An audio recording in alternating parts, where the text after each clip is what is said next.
All right, welcome back to the Janus Project. If you haven't done so already, I'm going to ask you to like this video. I'm going to ask you to subscribe to the channel, hit that little bell icon, and then comment below. I honestly don't care what you comment. It just helps me out to have some comments on this channel, share it with a friend, have them comment on it. We are continuing a blog post that I made back in 2015. Last video, what we did is we covered the idea of what the Catholics have to say about Christ and why it doesn't match the Bible. If that offends you, I'm going to ask you to go check out the sources, go check out my blog, and go check out that video before you comment. Go check it out. It is one of the most important decisions you can make is what have you done with Christ? And so I'm going to ask you to look at that video, consider what I've had to say, and think about it. The next religion we're going to look at is the Muslims. Now, to understand the Muslims, you're going to have to understand a few things. You're going to have to understand that they get a lot of their doctrine from the Qur'an.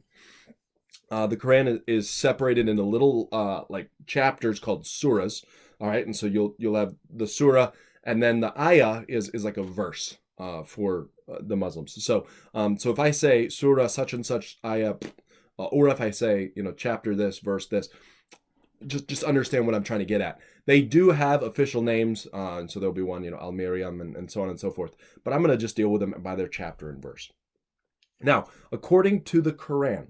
Now, the other chunk that you need to know about Islamic theology is the Hadith is going to provide more information on how we interpret the Quran, but we shouldn't have to bring any of the Hadith in for what we're talking about right now.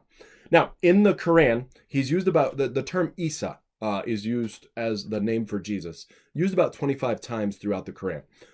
Jesus is known as Isa. He basically just walks around praising Allah and pushing monotheism.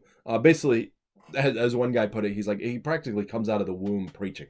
That's basically what happens. Now, according to a few of the chapters in the Quran, so Surah 4, 157, I'll throw it up here on the screen. It actually says he never died on the cross. So that's an obvious difference between the Muslim Jesus and the Christian Jesus. Christian Jesus obviously died on the cross, but the Muslim Jesus actually says, nope, it was made to appear that way, but he never did. And so as you study out Islamic theology, it appears that early on Muhammad thought that Jesus died, and so he said that he would die.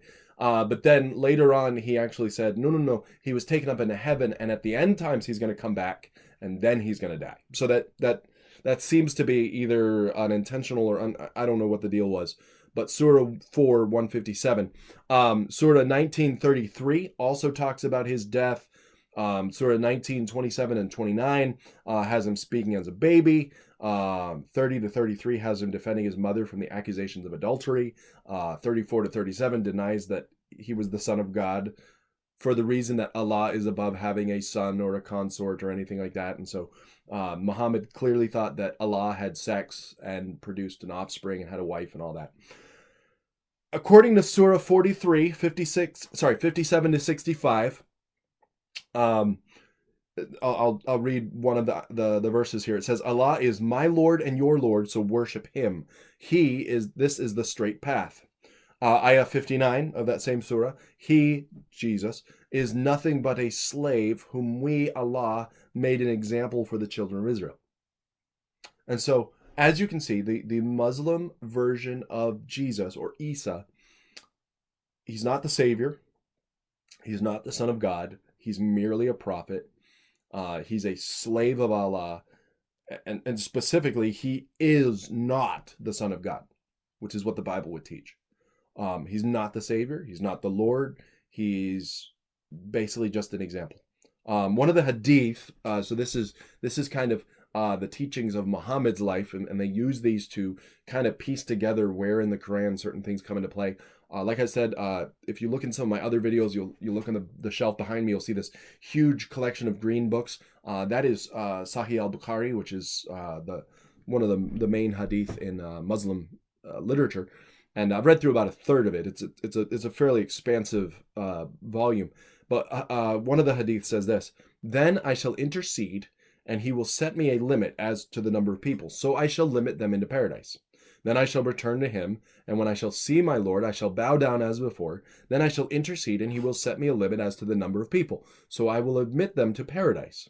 And so Muhammad is saying this. He's saying, I shall intercede and I'll let people in, and then I'll go intercede again and I'll let more people in. There's no mention of sin having to be dealt with. They just go to various prophets, they seek forgiveness, and there we have it. Now, this seems to imply that Christ is sinless, but it basically, salvation is completely arbitrary. It's not based on the death of Christ. It's basically based on Muhammad and prophets begging God to let people in. So there we go. As we looked at with the Catholic version, in Acts 4:12, it says that Jesus is the only way to salvation. He is the only way, by none other name under heaven other than Jesus's. So for the first part, if you're depending on any prophet or anyone else to get you to heaven, that's not going to work. I'll put up a few more references, but the Bible also teaches that Jesus is the Son of God. John 5:25, John 10:36, John 11:4, John 17:1. And to be the Son of God in a Jewish context like that, when you use that expression, you were making yourself equal with God. Jesus would use terms like, you will see the Son of Man, which was one of his favorite terms for himself, coming in the clouds of glory. And what that was referencing is, in the old times, in the Old Testament, they would look at Baal, and Baal would be the cloud rider. And they would use that image of some of the gods. And so Jesus is saying, no, I am the cloud rider. And that's what he was saying, because the Jews picked up stones to stone him because he was claiming to be equal with God. And so those are just some of the points here that I would look at and say, that is why the Muslims don't have the right view of Jesus.